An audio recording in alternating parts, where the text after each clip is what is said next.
Hello, welcome to the Knots Landing After Show here on JLJ Media. I am James Lott Jr. It's our newest soap after show here on my network.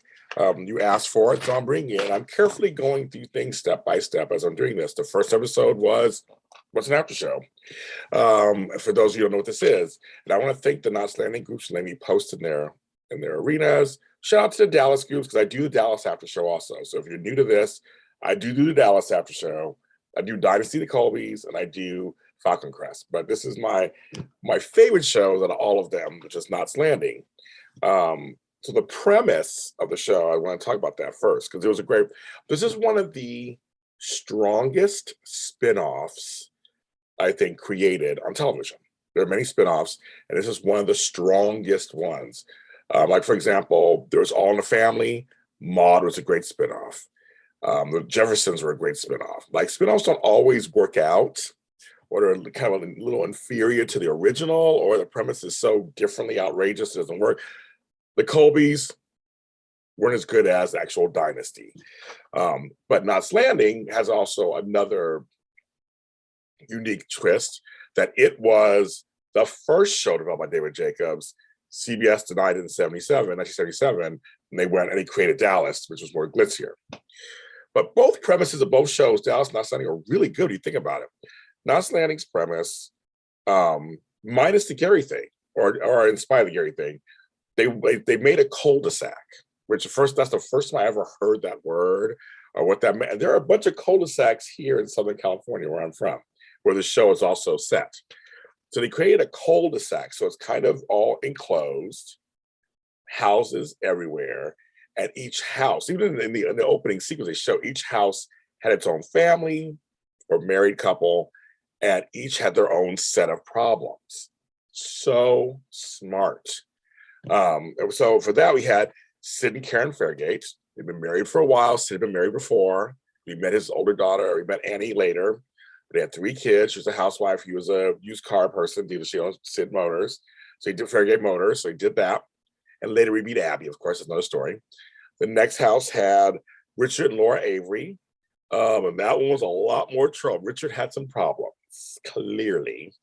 But he was a lawyer, corporate lawyer. She was in real estate, which works for the series later with the whole Knots Landing stuff. And then there was the young couple. Of course, there was a young couple, which was Kenny and Ginger Ward, who he was a record producer. So something hip and young kind of, because it debuted in 79. And they say it's the last show from the 70s to end in the 90s. Very interesting, because it was on for 14 seasons, longer than Dallas, and was one of the longest running shows of all time for a while. Now we got Law and Order and all those are longer, Nick Grey's Anatomy and all that. So you had them. They're already there in the cul-de-sac. They've been there for a while, and they gave them each solid story. Each one had a solid story of what was going on in their lives. And it felt like a slice of life into their homes. The way they presented it, the way they shot it, very interesting, right? So the connection, so that's there already. The connection of this is the Ewing. So Gary Ewing, who on Dallas, he is found by Bobby and Pam in Vegas as a waiter. They bring him back. I did a whole show on that on the Dallas After Show. You can check that out. I talk about Gary Ewing on that. So go ahead and check that out. But they find him and all this stuff. And there's a whole backstory. And we find out it's throughout the whole, we find out later, of course, this whole backstory. That middle brother Gary was Vasselli's favorite. Jock and JR were really fans of him. He was kind of the black sheep, middle children.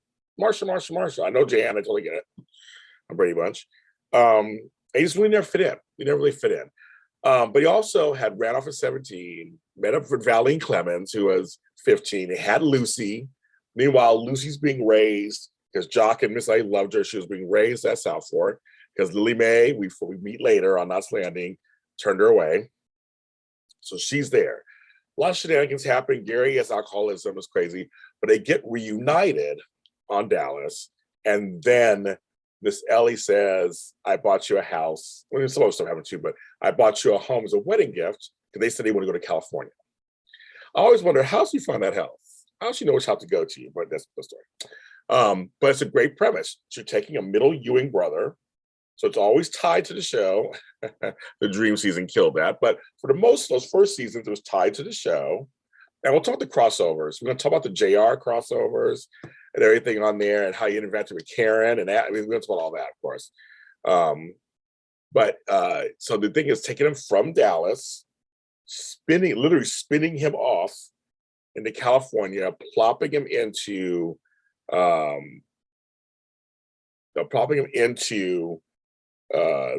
this Knots Landing, which is like a fictional. So people ask me, where do I think it was?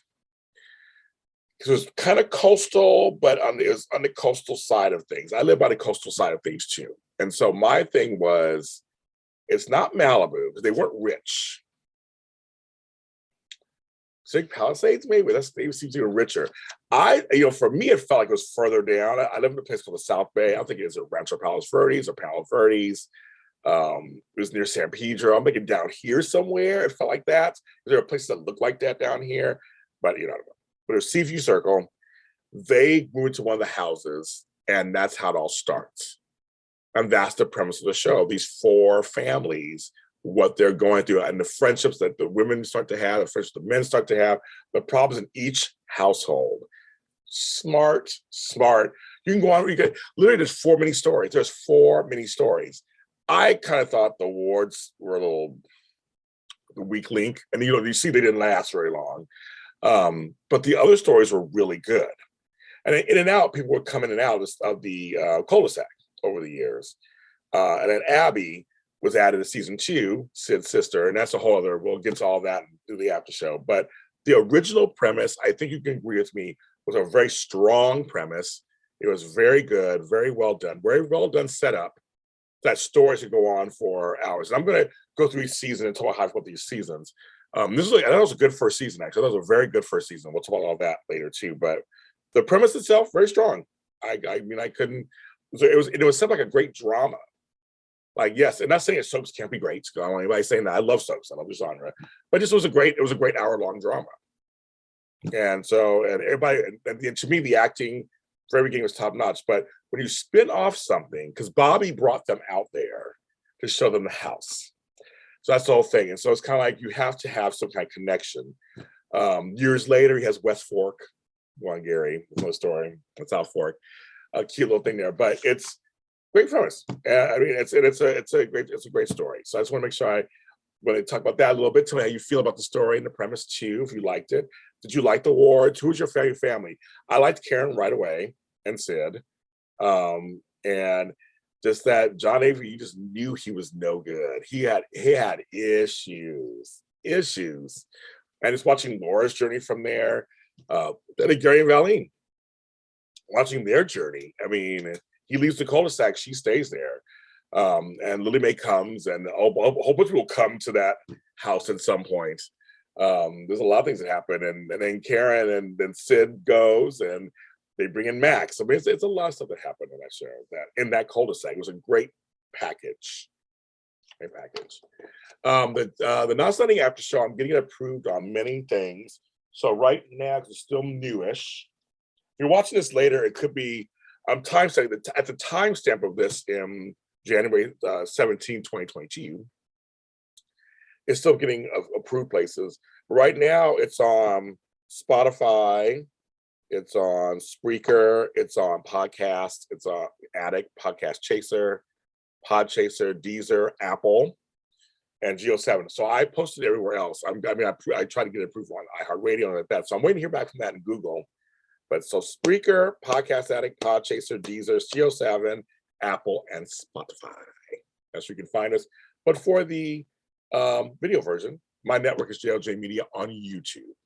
I'll see you next time with a new episode of Knots Landing, the After Show.